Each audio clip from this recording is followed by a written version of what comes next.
They mocked a disabled girl at the diner, laughing at her limp, whispering cruel words as she tried to smile through the pain. Everyone saw it happen, but no one stood up for her, not until the door swung open and the sound of roaring motorcycles shook the walls. A group of Hell's Angels walked in, and suddenly, the laughter stopped. The crowd went silent, because what happened next, no one in that small town would ever forget. These rough-looking bikers didn't come to start trouble. They came to teach the town what real strength looks like. But when kindness turns into chaos and lies begin to spread, this simple act of courage sets off a storm that could destroy lives or rebuild them. Who are these men really? Why did they come to her defense? And when the town turns against her, will she have the courage to stand tall, even if she's standing alone? Drop a comment below and share which part of the world you're tuning in from today. If you enjoy stories like this, don't forget to subscribe for more. The morning sun crept over the desert hills, turning the sky above Cotton Ridge into a soft watercolor of pink and gold.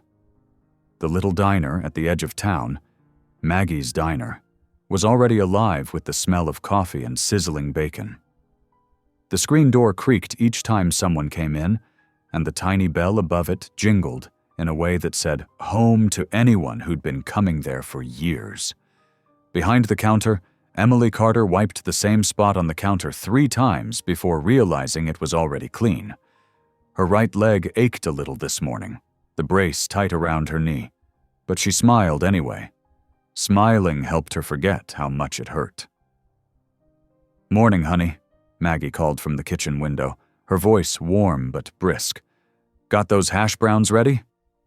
"Almost done," Emily said, flipping them carefully.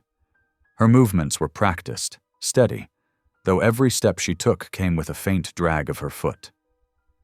The regulars began to fill their booths. Earl Patterson, the loudest of them all, sat in his usual seat by the window. His ball cap shadowed his wrinkled face, and his coffee mug never seemed to empty. Earl liked to talk, mostly about other people, especially Emily. "Careful, girl," he said as she passed his table. "Wouldn't want you tripping over that robot leg of yours." The laughter that followed came from 2 other men at his booth. Emily's cheeks flushed, but she forced her smile to stay. "Enjoy your breakfast, Earl," she said softly, and walked away before he could see the tears prickling her eyes. Maggie saw it, though. "Ignore him," she muttered when Emily returned to the counter. "That man's been mean since the day he was born." Emily nodded, but her heart ached. She'd been working here almost 5 years, since before her mother passed, and she'd learned how to hide hurt behind kindness. But some days, no matter how hard she tried, the words still found a way in.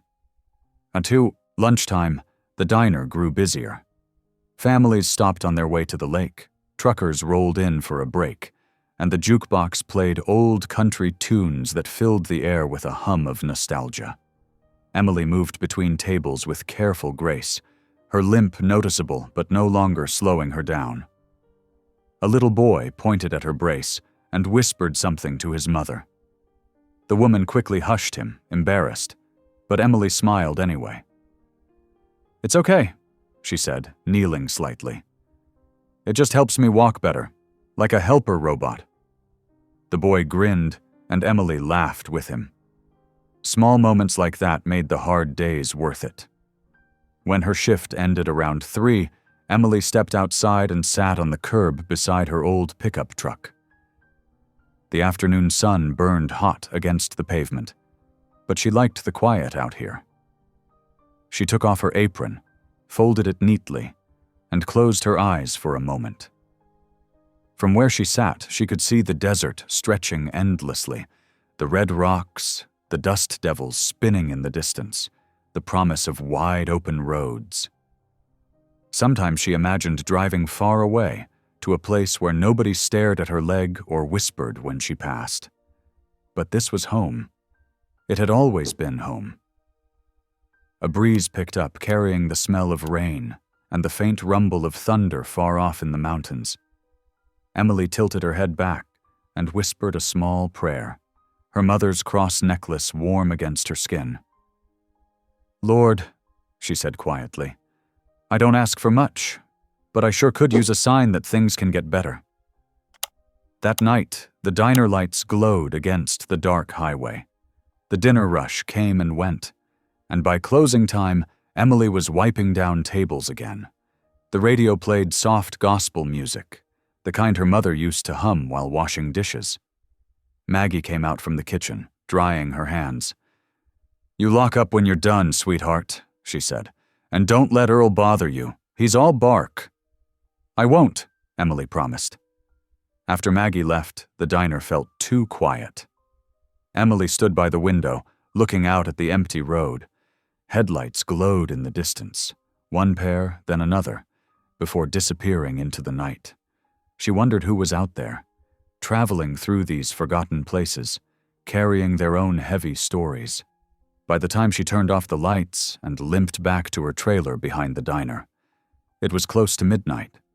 She made herself a cup of tea, sat on her small porch, and listened to the crickets.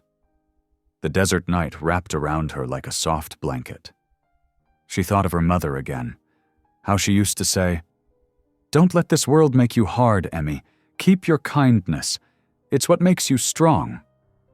Emily smiled sadly at the memory. She wanted to believe that.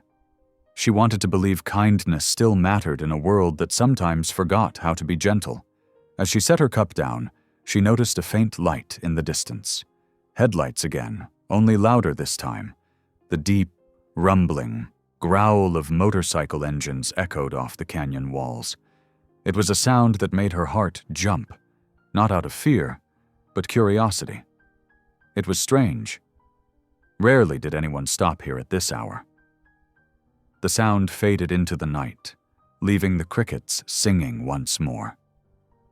Emily looked toward the dark horizon and whispered, almost to herself, "Maybe that's my sign." She didn't know that in less than 24 hours, those engines would roar through her life again, bringing with them a storm of noise, courage, and unexpected grace that would change everything she thought she knew about kindness and strength. Morning came clear and bright. The desert sky was a hard blue, and the air held that dry heat that made the horizon wobble. Emily woke early, stretched her stiff leg, and slid the brace into place with slow, careful hands. She made tea, looked at the little cactus on her window ledge, and whispered, "It's Friday. We can do this." Then she walked the short path to the diner, the gravel crunching under her shoes. Maggie had the griddle hot and the coffee fresh. "You're a sight for sore eyes," she said, pressing a kiss to the top of Emily's head. "Big night ahead. Friday brings everybody and their cousin." "I'm ready," Emily said, and she meant it. Something in her felt steadier than usual, like a string inside had been pulled tight and tuned. By 9, the breakfast rush hit. Truckers crowded the counter, farmers took their corner table, and a couple of tourists asked about the best place for pie. Emily moved between them with careful steps, balancing plates like small miracles. When her knee protested, she paused by the coffee maker, breathed, and kept going. The bell over the door sang all morning. Earl showed up just before lunch, hat pulled low, jokes already sitting on his tongue. "Don't drop my eggs, Tin Leg," he said with a grin that didn't reach his eyes. Maggie shot him a look sharp enough to slice. "You want eggs or you want the street, Earl?" He shrugged and chuckled, but he looked down at his menu. Emily set his plate down without a word and walked away, her heart giving a hard thud. She washed her hands longer than she needed to and stared at her reflection in the chrome of the paper towel holder. The face looking back carried both softness and a quiet kind of fire. The day rolled forward. The lunch crowd eased. The sun swung west and turned the diner windows into squares of light. Around 4, the jukebox woke up with old songs, the ones with the steel guitar that sounded like a train. The smell of onions, coffee, and hot oil wrapped around everything like a warm coat. The bell over the door kept at its work. By 5, Friday night had arrived for real. Families came in on their way to football games. A group of teenagers slid into a booth and ordered milkshakes, giggling too loud, trying on their new-grown voices. A church group circled tables and bowed their heads in a quick prayer. Cotton Ridge had its routines, and the diner sat right in the middle of them, like a heart. Emily felt the swell of the evening. Busy, bright, a little bit sweet. She liked this hour, when the town felt like a big table and everybody found a seat. She filled ketchup bottles, restocked napkins, and wiped the counter in quick arcs. Her brace squeaked once, a little complaint. She patted it and whispered, "Hang in there, friend." At 6:30, the doors banged open and a party of 6 walked in. 2 women, 4 men, sunburned, glossy-eyed, city-loud. They smelled like beer and sunscreen. They shoved 2 tables together and laughed too hard at nothing at all. They used the kind of laughter that wanted attention, the kind that rolled through a place and dared someone to say something. "Welcome to Maggie's," Emily said with a steady voice. "You folks eating or just coffee to start?" "Hey there," one man said, squinting at her leg. "You okay to carry trays with that?" He nudged his friend, and they both snorted. The women looked away and hid little smiles behind their hands. Emily kept her eyes on the menus. "I can handle your table," she said. "What can I get you?" They ordered burgers, chili fries, onion rings, sodas, then changed their minds twice. When Emily walked away, one man said loud enough for half the diner to hear, "She walks like a busted wheel." The others snickered. Another one exaggerated a limp in his chair, tipping it side to side. The women bit their lips like they were trying not to laugh and failing. Emily's ears rang. She focused on the order tickets, pinned them to the rail, and said, 2 Mile High burgers, extra pickles, 1 no onions, 1 well done, chili fry basket, onion rings, and 4 sodas. Her voice held steady. Her hands did their work. Maggie slid the plates onto the pass. "You want me to take that table, sweetheart?" Her eyes were soft and furious at the same time. "I can do it," Emily said. She balanced 2 plates on one arm, a third in her other hand, and nudged the kitchen door with her hip. The brace creaked, and a line of heat climbed her thigh. She placed the food down one by one. Careful. Neat. "Careful," one woman said, putting her hands up like Emily was about to spill. "We don't want a mess." "We're good," Emily said, and smiled the small smile she used when she wanted to hold on to her dignity with both hands. The man in the cap tapped his fork on the table. "Hey," he said, "you got a little, squeak in your step?" He made a sound like a rusty hinge. His friends burst into another fit of laughter. Several regulars looked over and then looked down at their plates. The teenagers in the booth went quiet. The jukebox kept playing its old song as if it could hide the sting. Emily gathered their empty fry baskets and an untouched plate of pickles. She felt the prick of tears, hot and humiliating, behind her eyes. "Need anything else?" she asked, voice thin but calm. "Yeah," the man said, leaning back and folding his arms. "Maybe some WD-40 for the leg." Laughter rippled again. It rolled across the diner like a dirty wave. Someone at the counter shifted like he might stand up, but he didn't. People had plans. People had reasons to keep their heads down. Emily swallowed. She stood straighter. "I'll bring your check when you're ready." She turned and took one step, then another. Her brace squeaked. The man at the table imitated the sound. His friends clapped the beat. She reached the counter and placed the plates down more carefully than ever before. Maggie stood there, hands braced on the metal. "Enough," Maggie said, low and fierce. "I'm calling the sheriff." "Don't," Emily said. "Please, it'll only make it worse." Her voice shook. She hated that it shook. She hated that her hands did too. Earl's voice came from his booth by the window. "They're just joking," he said. "No harm in a little fun." Emily turned her head and met his eyes. The look she gave him wasn't angry. It was tired. It was old. It made Earl blink and look away. She poured coffee for the teenagers and added extra whipped cream to a milkshake because small kindness felt like a shield she could still carry. The church group finished their prayer and passed the breadbasket, and the smallest woman at the table, white hair pinned tight, watched Emily with a frown, as if she wanted to say something but didn't know how. The sun slid down and laid a copper line across the counter. The room held that early evening glow where everything looked softer. The jukebox clicked and a new song began. At the loud table, the man who had mocked her waved a napkin like a flag. "Hey, robot," he called. "You forgot something." He tossed the napkin to the floor near her feet. "You dropped your squeak." Maggie's phone was already in her hand.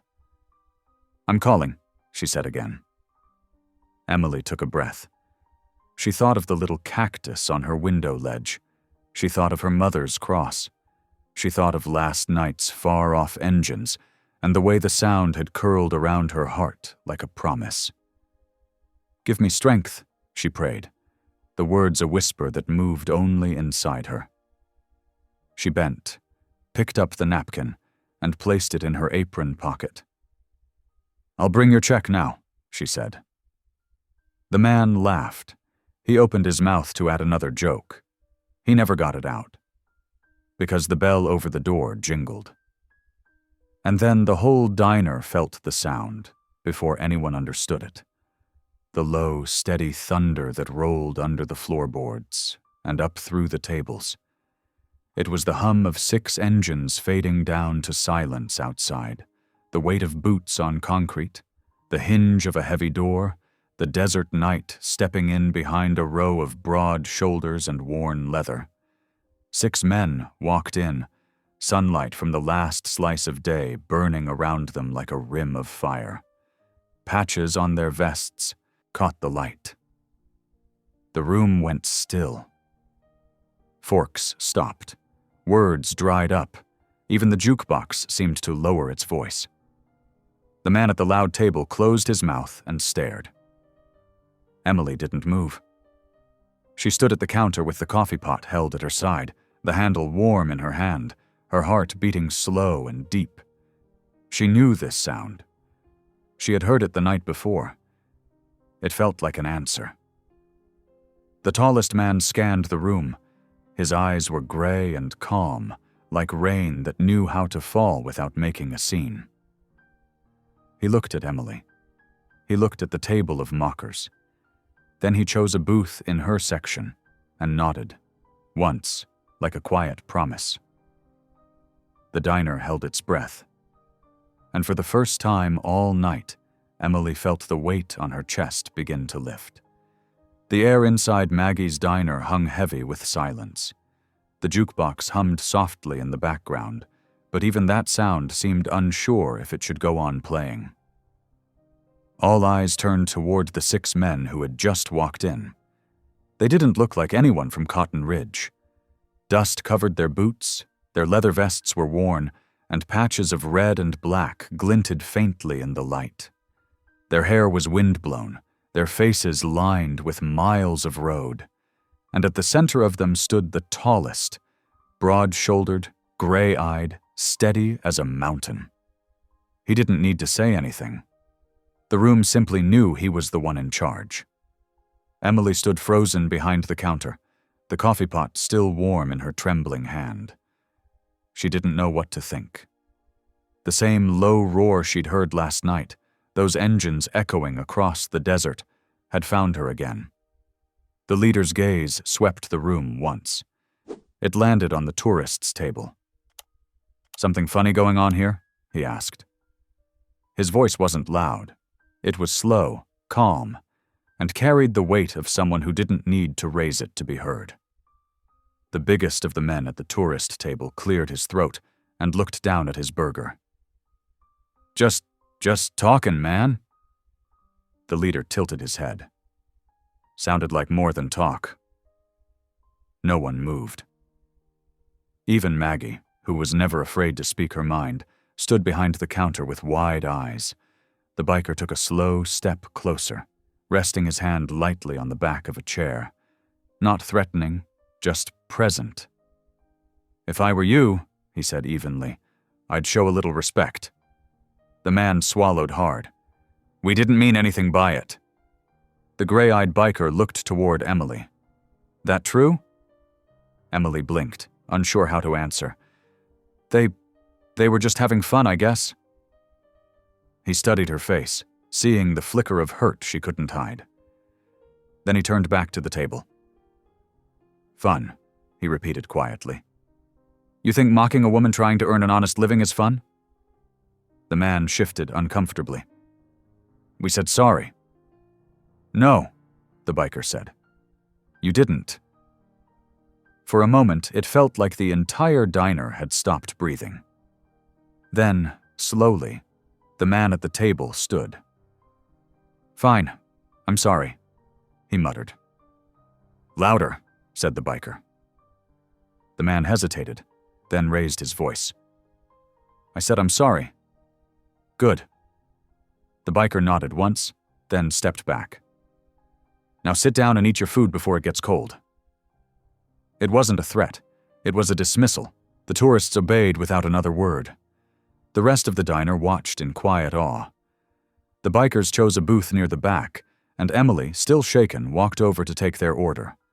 Her voice trembled slightly. "Welcome to Maggie's," she said. "What can I get for you?" The gray-eyed man smiled faintly. "Coffee? Black, for all of us." She nodded and poured the cups, hand steadier now. The others thanked her politely, each with a quiet ma'am or thank you. It surprised her. These rough-looking men with tattoos and leather vests spoke with more respect than most folks who came through that door. When she returned to refill their cups, the leader caught her eye. "You okay?" "I will be," she said softly. "Thank you for stepping in." He gave a small nod. "You remind me of someone I used to know. My daughter wore a brace like that." Emily froze for a second, then managed a small smile. "Was she okay?" "She's gone now," he said simply, eyes lowering to his cup. "But she had that same fight in her eyes." Something in his tone made her heart ache. It wasn't just sadness. There was guilt buried in there, too. She didn't press. She just said, "She must have been strong." He looked up again, a faint smile touching his lips. "She was. Stronger than me, most days." When the bikers finished their meal, they left a $50 bill on the table for a $20 check. As they stood to go, the leader tipped his head toward her. "Take care of yourself, miss." "I will," she said. "You too." They left as quietly as they had come. When the door swung shut behind them, it felt like the room finally exhaled. The tourists paid and left soon after, avoiding everyone's eyes. Earl grumbled something under his breath, but kept his mouth shut for once. Maggie stepped beside Emily and touched her shoulder. "You all right?" Emily nodded, still processing everything. "I think so. I just didn't expect that." "Not every day angels wear leather," Maggie said with a half smile. "Guess the good Lord sends help however he can." That night, when Emily closed up the diner, she looked out the window again. The desert was dark, the stars bright and endless. She could almost hear the echo of those engines somewhere out on the highway. She didn't know why they had stopped here tonight, or why that man's words had stuck in her heart. but she felt different. Braver, somehow. Seen. She whispered a soft thank you into the night, not sure who she was thanking. God, the bikers, or maybe both. As she limped back toward her trailer, the air was cool and still. The diner lights flickered off behind her one by one, and the road stretched out ahead, empty and quiet. Emily didn't know it yet, but the men who had walked into her life tonight weren't gone for good. They had changed something in her world, just as she had unknowingly changed something in theirs. And before long, those two paths would meet again, right at the heart of a town about to be tested. By morning, the desert sky blazed gold, and word of what had happened the night before had already run through Cotton Ridge like wildfire. Maggie's diner was the center of every whisper. Earl was there early, nursing his coffee, shaking his head. "Did you hear? Whole gang of bikers strutted in here last night. Hell's Angels or something. Scared half the customers to death." Maggie rolled her eyes. "They didn't scare anybody. They acted better than most men in this town." Earl sniffed. "You call roughnecks like that better? Next thing you know, they'll be robbing banks or running folks off the road." Emily, wiping down the counter, kept quiet. She didn't want another argument.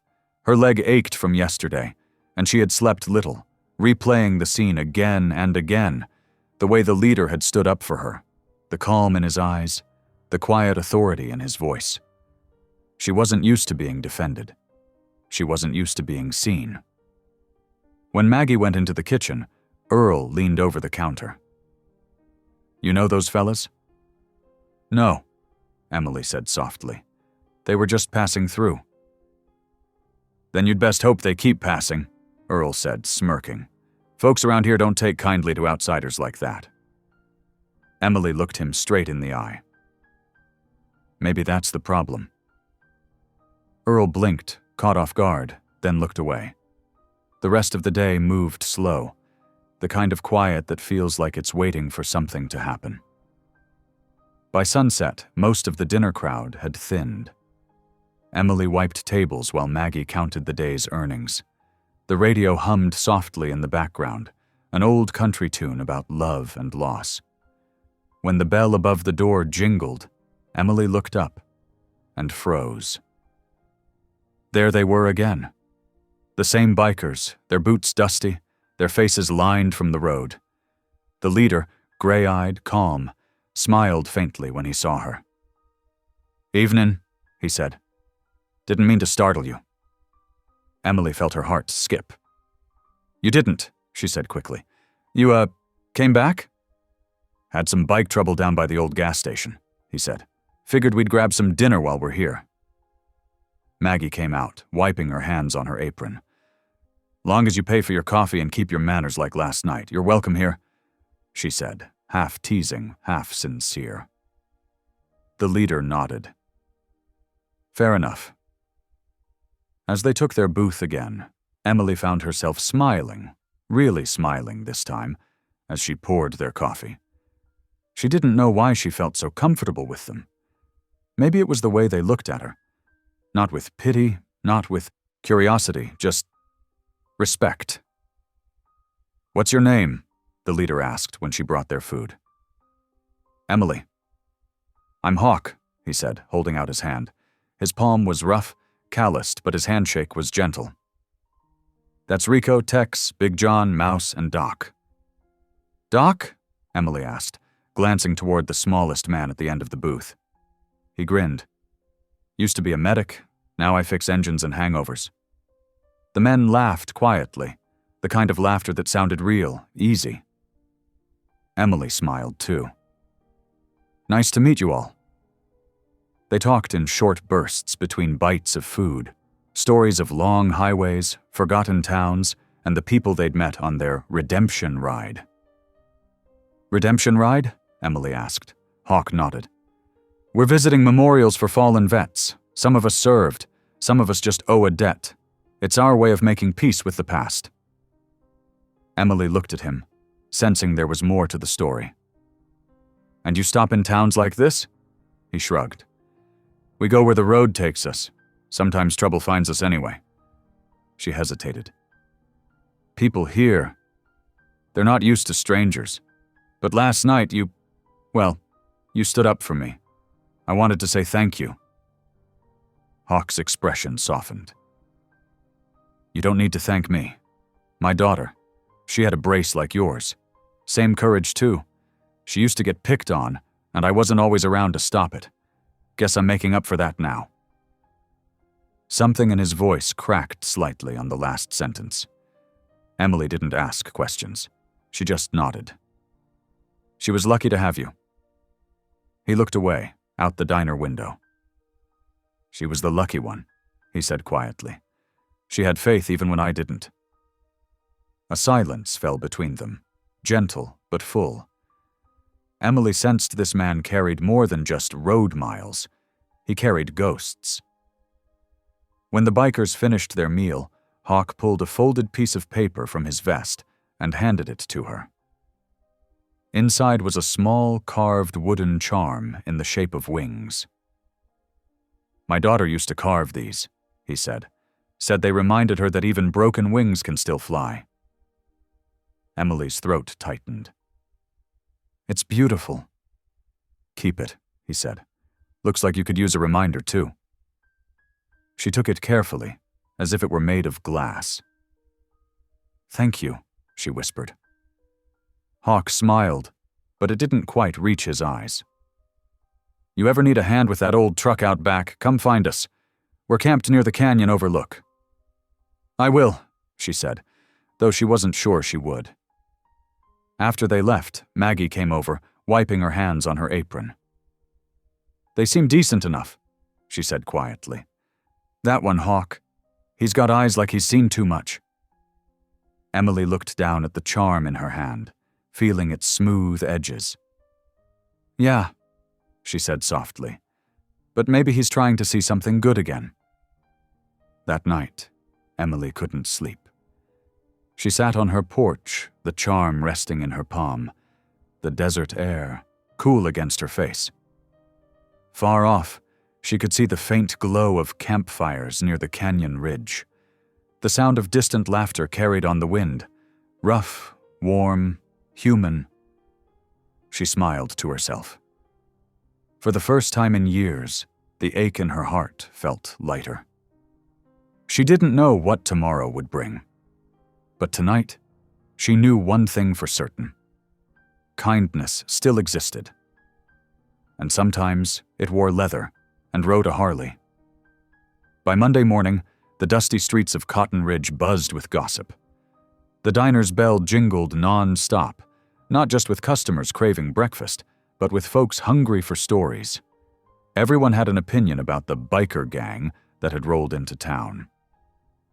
They're camping out by the canyon, I heard, said one woman to another in line. Probably running from something. Ha, or hiding something, her friend replied. You don't just stroll through town looking like that if you're innocent. Behind the counter, Emily filled coffee cups and tried to ignore the chatter. She'd been quiet all morning, lost in her thoughts. The small wooden wings Hawk had given her hung from a string around her neck. Whenever she touched them, she felt braver somehow. Earl, sitting in his usual booth, was in fine form. You mark my words, he said loudly. Those men ain't here for good. Nothing good ever comes from outsiders with loud engines and no sense of respect.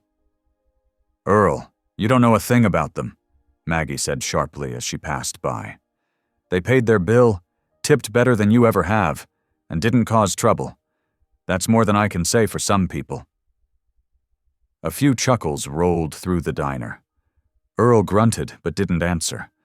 When the rush slowed, Emily went out back to catch her breath. The morning heat was rising already, and the air smelled like sun-baked dirt and wild sage. She leaned against her old truck, running her hand over the dented fender. A rumble of engines made her look up. Down the road, a line of motorcycles approached. Hawk's group. They slowed as they passed the diner, and Hawk gave a small nod through his helmet visor before the crew continued toward the gas station. Emily couldn't help but smile. Later that afternoon, her curiosity got the better of her. She clocked out after lunch and drove her pickup toward the canyon ridge. The dirt road wound past scrub and cacti, and soon she saw their camp. A few tents, a circle of folding chairs, and a fire pit. Hawk was bent over a bike engine, hands black with grease. He looked up when he heard her truck. "Didn't think you'd come," he said with a grin. "I wasn't planning to," she said, smiling shyly. "But you did offer to fix my truck." "Fair enough," Hawk said, wiping his hands on a rag. "Let's have a look." The others greeted her kindly. Rico offered her a bottle of water. Big John pulled up a crate for her to sit on. Emily felt awkward at first, but the easy way they laughed and teased each other soon made her feel at home. Tex, a tall man with sunburned skin and a deep southern drawl, told her about how they'd met. "We all came from different places," he said, poking at the fire with a stick. "Army, Navy, some just from the wrong side of the law. But Hawk here pulled us together. Said we couldn't change the past, but we could change what we do with what's left of it." Emily listened quietly. She saw how they respected Hawk, not out of fear, but loyalty. Hawk fixed the loose connection on her truck in no time. "You're good to go," he said. "Just needed tightening." "Thank you," she said. I didn't expect to make friends this week." Hawk chuckled. "Sometimes the best folks come from the least likely places."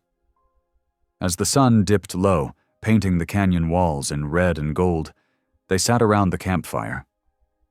Emily told them about her mother, about the diner, and how small-town gossip could be its own kind of prison. "People fear what they don't understand," Hawk said quietly, "but don't let their fear become yours." The words sank deep into her heart. By the time Emily drove back toward town, the sky had turned indigo and full of stars. She felt lighter than she had in years. But as she parked behind her trailer, she noticed something. A figure standing by the fence, smoking a cigarette. It was Earl. "Been out visiting your new friends?" he asked with a sneer. Emily stiffened. "They're good people. You'd know that if you talked to them." Earl flicked his cigarette away. "All I know is, decent girls don't hang around with men like that. You keep it up, folks are gonna talk." "Let them talk," she said. "I'm tired of caring what people think." He took a step closer. "You think those bikers are your friends? Wait till they get bored and leave. Then you'll be right back here, same as before." Emily turned and walked away. She didn't answer, but his words clung to her like dust she couldn't shake off. That night she sat on her porch, staring at the stars, her mother's cross glinting faintly in the moonlight. The charm around her neck caught the breeze and turned gently. "Lord," she whispered, "please help me keep faith in people, even when others don't." Across the canyon, faintly, the sound of motorcycles echoed again. Steady, rhythmic, like a heartbeat carried on the wind.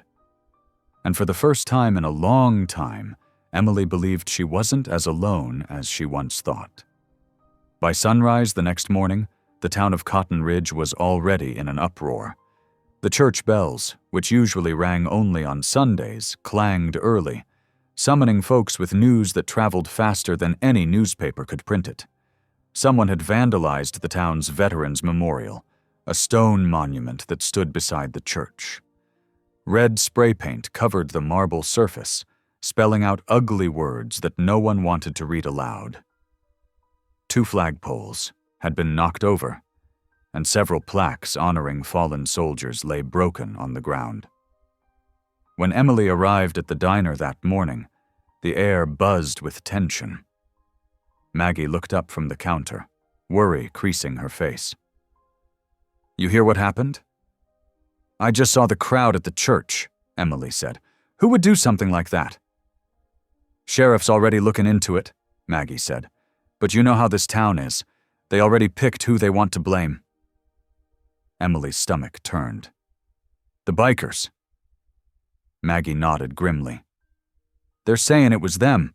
Somebody saw motorcycles out by the canyon late last night. That doesn't mean anything, Emily said quickly. They're camping there. They didn't do this. Maggie sighed. Honey, I know you believe that, but not everyone will. By mid-morning, Sheriff Dale Norman himself pushed through the diner's door. His brown uniform was crisp, and his hat shadowed eyes that had seen too much and trusted too little. Morning, Sheriff, Maggie greeted carefully. Morning, he said, his tone flat. His gaze slid to Emily. Miss Carter, I'd like a word. The diner went quiet. Yes, sir, Emily said, wiping her hands on her apron. You've been seen talking with those bikers. Folks say they've been hanging around your place. You know where they were last night? Emily swallowed hard. I don't, but I saw them fixing bikes and eating dinner, that's all. They're not troublemakers, Sheriff. Dale studied her face for a long moment. People like that don't stop in a town like ours for no reason. And now our memorial's in pieces. You think that's a coincidence? I think judging folks before you know them is the real problem, she said, voice trembling but firm. Maggie cut in gently. Sheriff, she's right. Don't go pointing fingers before you've got proof. He adjusted his belt, his jaw tight. Proof's what I'm after, but I'll tell you this. If they're responsible, they'll be gone before sundown. We'll keep order in this town. When he left, silence lingered like a storm cloud. Earl, seated in his booth, shook his head. Told you, didn't I? No good ever came from men like that. Emily spun toward him. You don't know them. I know enough, Earl said smugly. We got veterans here, decent men, and now someone spits on their memory. If that don't make your friends guilty, I don't know what does. Emily wanted to argue, but the words caught in her throat. Anger and fear twisted together inside her chest. That evening, as the diner emptied, she drove out toward the canyon, dust rising behind her truck. When she reached the camp, the air smelled faintly of smoke and motor oil. Hawk and his men were gathered around the fire, quiet, somber. She stepped out, heart pounding. Did you hear what happened in town? Hawk looked up. His face was calm, but his eyes were tired. Yeah, sheriff stopped by about an hour ago. Said we were suspects. You didn't. He held up a hand. No, Emily, we didn't. The other men shook their heads. Rico looked angry. We came here to honor veterans, not disrespect them. Tex kicked at the dirt. Doesn't matter. Folks see leather, they see trouble. Same old story. Emily felt her throat tighten. Sheriff says he wants you gone by sundown. Hawk stood, stretching his back. Then we'll go. You can't, she said quickly. If you leave now, everyone will think you're guilty. Please, stay and clear your name. He shook his head slowly. We've been through this before, Emily. Every town's got a sheriff who thinks he's doing right. We don't fight anymore. We just ride on. But that's not fair, she said, her voice breaking. You stood up for me when nobody else did. Let me do the same for you. The camp went quiet. Even the wind seemed to still. Hawk looked at her for a long time. You've got a good heart, he said finally. But hearts like yours, this world tries to break them. Don't let it. Tears stung her eyes. Please, just one more night. Let me talk to the sheriff again. Hawk sighed and nodded once. One more night. The men began packing what little they had, but left the fire burning low. As Emily drove back into town, dark clouds rolled across the horizon.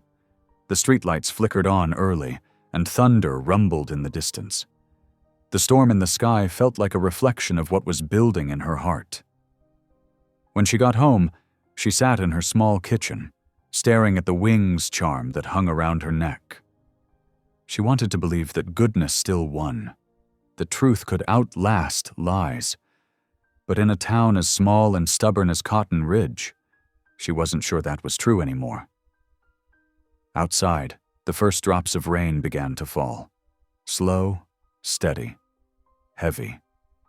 And somewhere beyond the canyon, 6 engines rumbled quietly in the dark, waiting to see what dawn would bring. The rain came hard that night.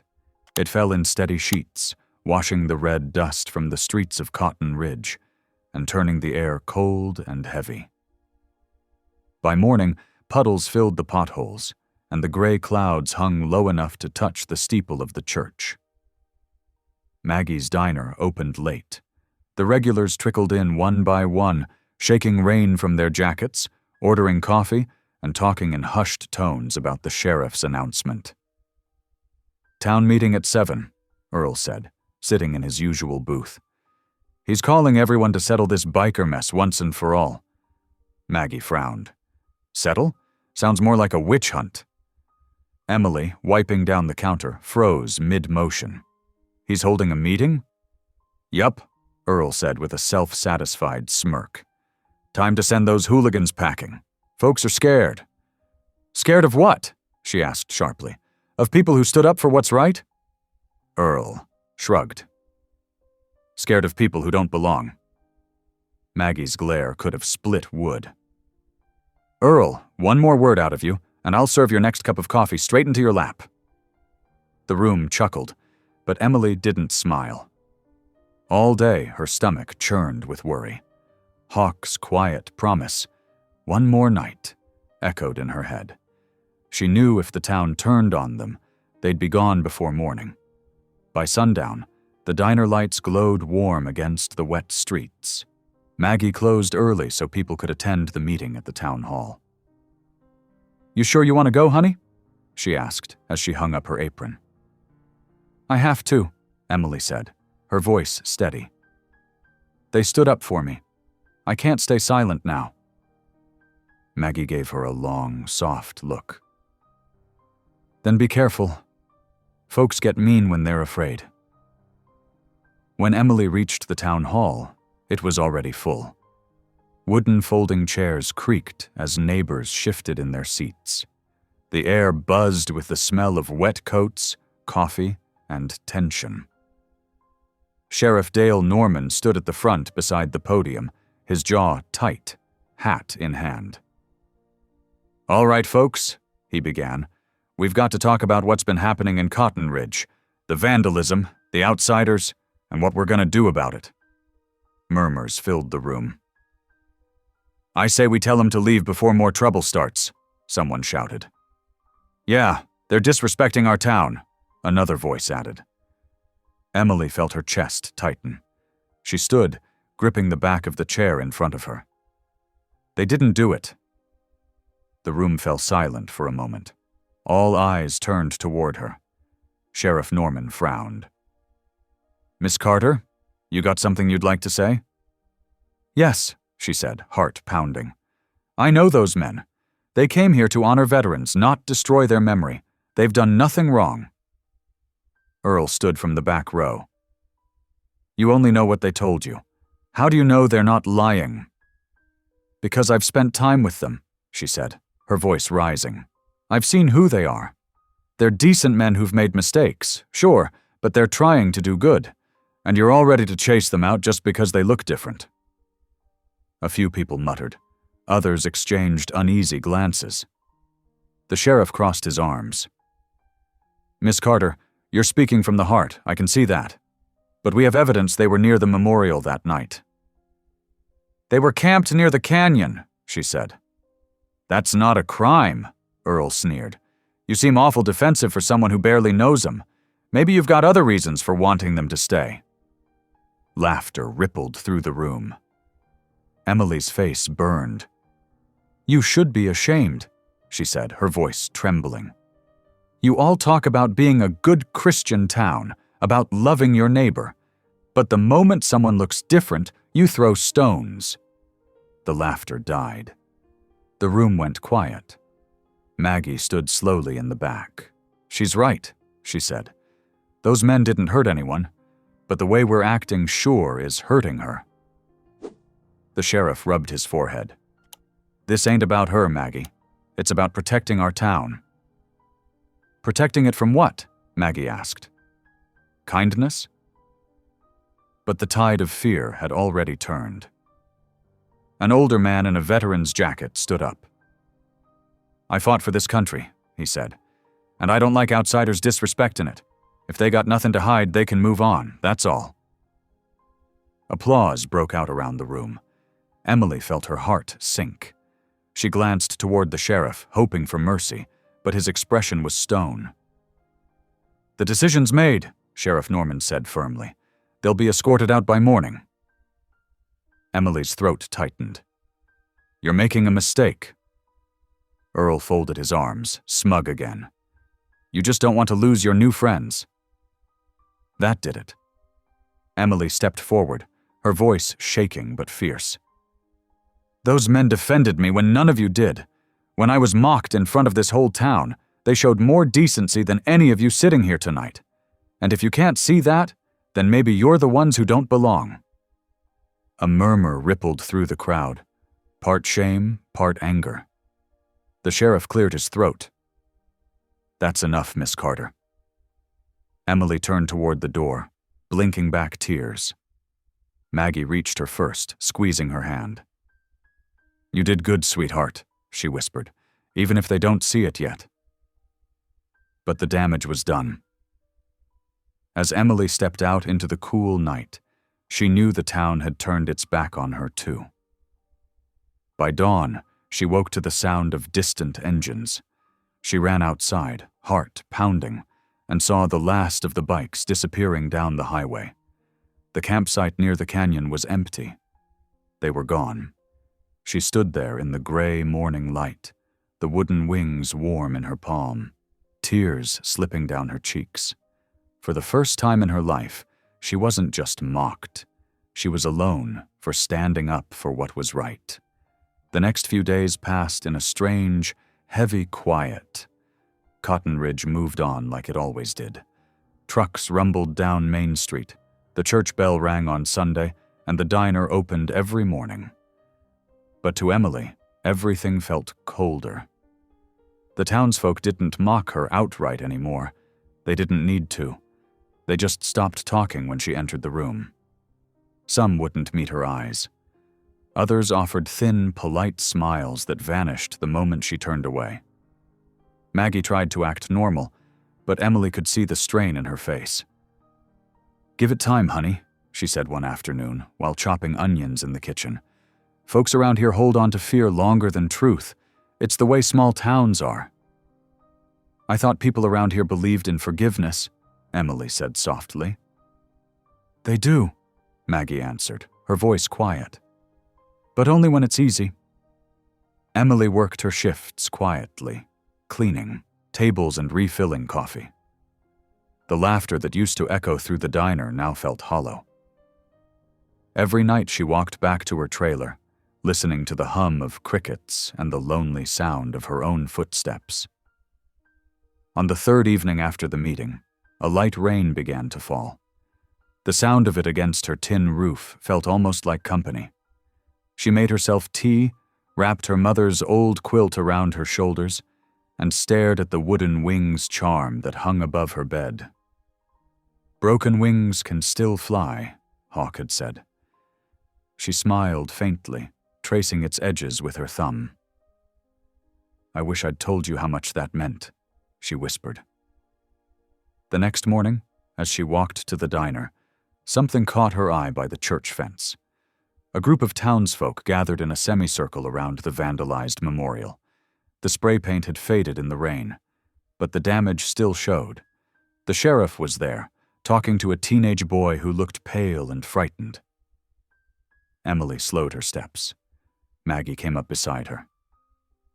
"That's Caleb Barnes," she whispered. "Linda Barnes's grandson. Word is he confessed." "Confessed?" Emily's eyes widened. "You mean he's the one who did it?" Maggie nodded grimly. "Said it was a prank that got out of hand. Sheriff found the paint cans in his shed. Guess he couldn't live with it after the town went after those bikers. Emily's heart raced. They were innocent, all along. Maggie put a hand on her shoulder. I know, honey.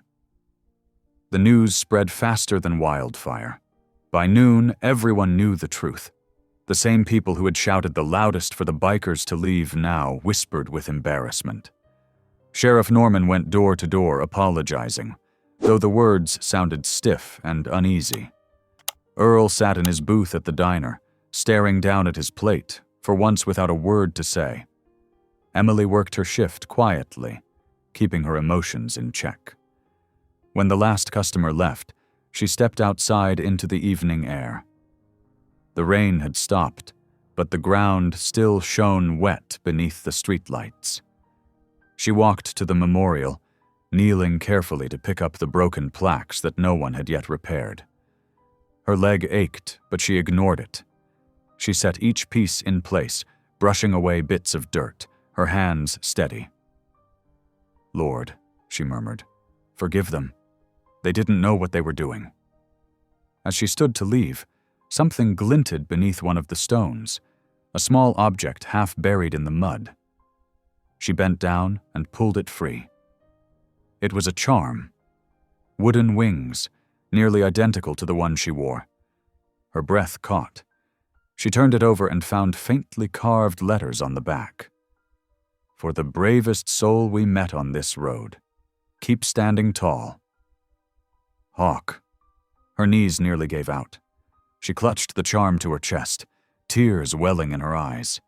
The air around her felt thick with memory, the deep rumble of motorcycles, the sound of laughter by the campfire, the warmth of being seen and understood. She sank onto the curb, crying softly. But it wasn't just sadness. It was gratitude, too. Somehow they'd left this for her. Somehow they'd known she needed a sign that what she'd done hadn't been in vain. The church bell rang once, echoing through the damp air. A few townspeople stopped and watched her, shame flickering across their faces. No one said a word. By the time she walked back toward the diner, the night sky had begun to clear. Stars blinked faintly between the clouds. The wooden charm swung lightly from her fingers, tapping against her palm with each step. At the door of the diner, Maggie waited with a knowing smile. You found it, didn't you? Emily nodded, unable to speak. Well, Maggie said softly, maybe that's your sign that good hearts always find each other again. Inside, the diner lights glowed like a beacon against the darkness. Emily looked through the window, seeing her reflection beside the empty tables. She saw a woman who had been mocked, broken, and misunderstood, but who was still standing. Outside, thunder rolled once more in the distance, but this time it sounded different. Not a warning, but a promise. She whispered into the quiet, "You'll come back. I know you will."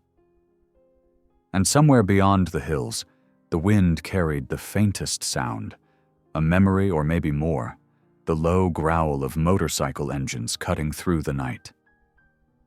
The morning after Caleb Barnes's confession, Cotton Ridge felt different.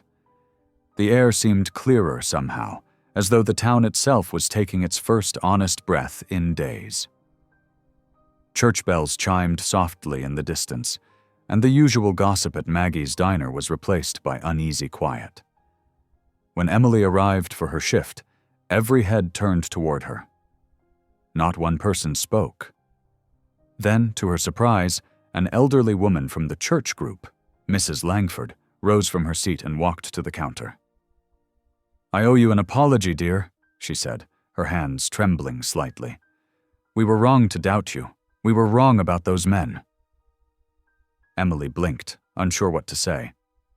"You don't have to—" "I do," Mrs. Langford interrupted gently. "I sat there at that meeting and said nothing when they talked down to you. That shame's mine to carry." She placed a folded note and $20 on the counter. "Use it for something good." After she left, others followed. Mr. Howard, the retired mailman, left a bag of fresh peaches. A couple of farmers dropped off small bills tucked inside envelopes. Each carried the same simple message. Sorry. By noon, there was a small pile of these offerings stacked beside the register. Maggie leaned against the counter, shaking her head. Never thought I'd see the day, she said softly. It's not about the money, Emily murmured. I know, sweetheart. But maybe it's a start. The front door creaked open.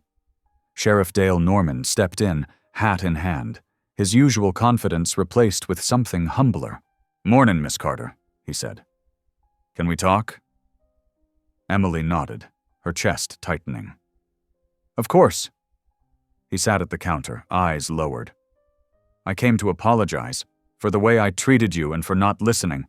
I should have looked harder before pointing fingers. That was on me. You were just doing your job, Emily said quietly. Maybe, he said. But I did it with blinders on. My old man raised me to think the world came in two kinds, good folks and bad ones. Turns out life's got more shades than that. He reached into his pocket and pulled out a folded letter. Found this out by the memorial. Thought you should have it. Emily opened it carefully. The handwriting was rough, carved in uneven lines. Emily, you taught a group of lost men what grace looks like. Don't stop being brave, no matter what the world says. If you ever find yourself on the open road, look for the wings. Hawk. Her throat tightened as she traced the ink with her finger. He left this for me, she whispered. The sheriff stood. If I hear from him again, I'll let you know. They deserved better than what we gave them. After he left, Maggie walked over, wiping her eyes. Honey, I think your prayer got answered. Emily smiled through her tears. Maybe it did. The rest of the day passed in a haze of bittersweet emotion. People stopped by the diner to quietly thank her for standing up for the truth. The same townsfolk who once whispered behind her back now looked her in the eye. By evening, the diner was nearly empty. Emily sat at her usual stool, the wooden wings charm resting beside the letter on the counter. She thought about Hawk's group, their laughter, their stories, their strength. She missed them. Outside, the sun was sinking behind the canyon, painting the desert in soft amber and violet. The air smelled like rain again. Emily turned off the open sign and stood at the window, lost in thought. Lord, she whispered, thank you for giving me courage when I had none. Thank you for bringing them here, just long enough to remind me what kindness looks like. The wind stirred, rattling the diner door, and in that same moment she heard it, faint at first, then growing louder, the deep, steady rumble of motorcycles. Her heart leapt. She ran outside, the evening air cool against her skin. Down the road, headlights cut through the twilight. 6 bikes rolled into view, engines echoing like thunder. Maggie stepped out behind her, covering her mouth in surprise. Well, I'll be... As the bikes slowed and parked in front of the diner, Hawk swung off his and removed his helmet. His gray eyes met hers, calm and steady, just as before. Evening, ma'am, he said, smiling faintly. Heard the truth finally came out. Emily could hardly breathe. You came back. Had to, he said. Didn't want to leave without saying thank you. For a moment, neither of them spoke. The whole town seemed to pause, watching from porches and store windows as the bikers returned. No longer strangers, but men who had been wronged and proven honorable. Hawk reached into his vest pocket and handed her a folded piece of paper. A flyer. Veterans Day ceremony next week, he said. We're staying in town till then. Figured we'd lend a hand fixing the memorial, if folks'll have us. Emily's eyes filled again. They will. They'd be lucky to. He grinned. Then I guess we're home for a while. She laughed softly, the sound breaking through weeks of tension. Around them, the engines went quiet, and the soft murmur of approval rippled from the watching crowd. For the first time since the trouble began, Cotton Ridge felt alive again. The truth had come out, and with it, forgiveness. As Hawk and his men followed the sheriff toward the memorial site, Emily stayed on the diner steps, her hand resting over the wooden wings.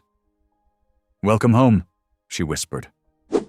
And somewhere deep inside, she knew this was the moment her own broken wings began to heal. The next morning dawned bright and clear, the kind of morning Cotton Ridge hadn't seen in weeks. The rain had washed the dust from the streets, and sunlight glimmered on the wet pavement like hope returning home. By mid-morning, the low, familiar rumble of engines rolled over the hills again. People stopped what they were doing. Shopkeepers stepped outside, children pressed faces to windows, and even Earl came to his door, hat in hand. 6 motorcycles slowed to a stop in front of the memorial. Hawk and his men dismounted quietly, their movements steady and calm. The sheriff met them there, shaking Hawk's hand in front of the whole town. "We owe you an apology," he said. Hawk nodded once. "You've already given it," he replied. Emily stood near the diner steps, her heart pounding with joy and disbelief. Hawk caught her eye and smiled that quiet, knowing smile. "Told you we'd meet again," he said softly. She laughed through tears. "You always keep your word." Then, with the townsfolk gathered around, Hawk and his men lifted the fallen flagpoles and helped reset the memorial plaques.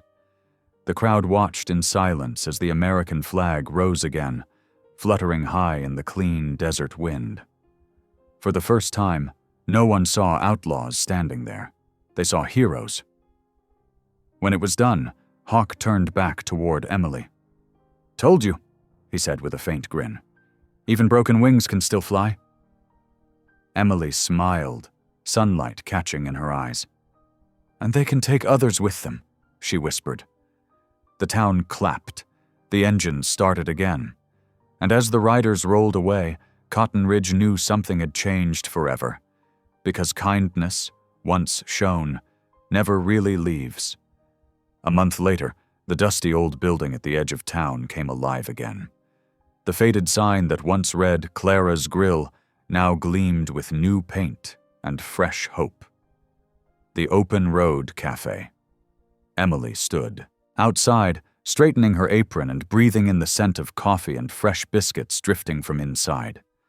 The morning sun warmed her face as the first customers arrived.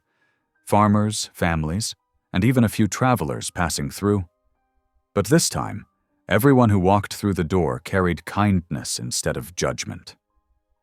Inside, the walls were lined with photos, veterans, smiling townsfolk, and one framed image that meant the most, a snapshot of Hawk and his crew beside the rebuilt memorial.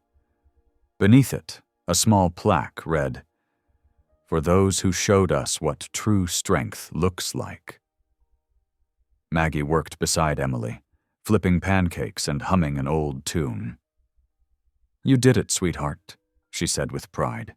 "You turned hurt into something beautiful." Emily smiled. "Couldn't have done it without you, or them." She touched the wooden wings charm that still hung around her neck, now polished smooth from wear. The bell over the door jingled, and a gust of desert wind swept in. For a split second, she thought she heard engines far off on the highway. Maybe it was just her imagination. Or maybe, somewhere out there, the riders were still keeping their promise.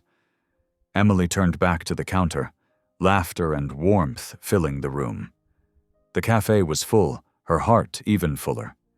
She didn't need to search for wings anymore. She'd built a place where everyone could learn to fly. The evening sun dipped low behind the Red Canyon walls, painting the town of Cotton Ridge in warm amber light. The Open Road Cafe glowed like a lantern at the edge of town, its windows golden, its laughter spilling softly into the quiet street. Inside, the smell of coffee and baked pie mingled with the sound of clinking dishes and soft conversation. It was a full house again. Farmers, travelers, and townsfolk who once avoided the place now came in smiling, eager to share warmth and stories. The air carried peace, the kind that only comes after storms have passed. At a large table near the window sat Hawk and his men, plates cleared, coffee cups steaming. The glow of sunset lit their faces, turning the worn leather of their jackets into deep shades of gold and brown. They looked content.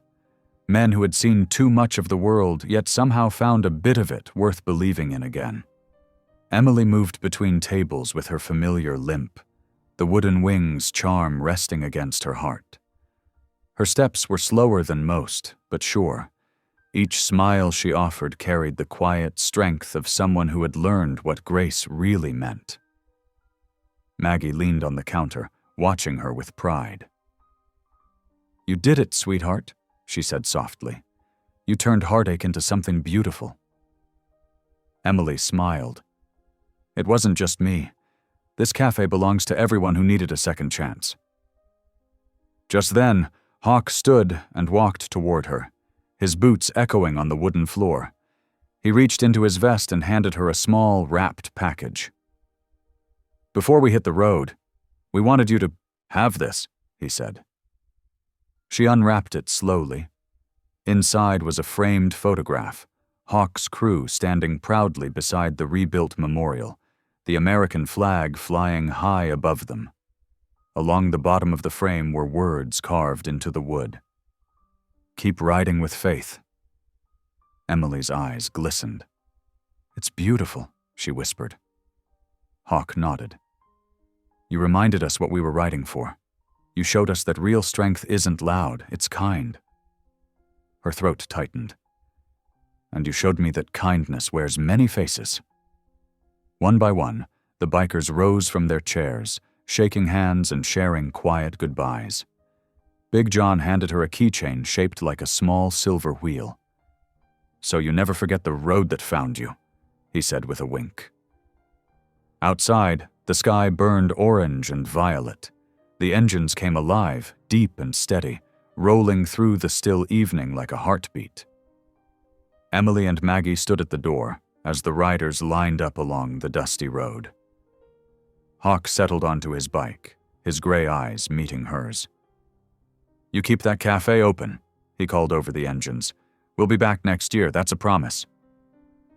"I'll be here," Emily said, smiling through her tears. The bikes roared to life, their sound echoing across the desert. Emily stood on the cafe steps, her hair lifting in the wind, her heart full. The riders disappeared into the horizon, their silhouettes framed by fading light. The wooden wings around her neck caught the last glimmer of sun. She touched them gently and whispered, "Thank you, Lord, for second chances, and for angels who ride." Then she turned, stepping back inside, the bell above the door chiming softly, the sound of peace, of faith, of home. Thank you for listening. Stories connect us in the most unexpected ways. If you felt that spark today, make sure you're subscribed. I share a new one daily, and the next might change your day.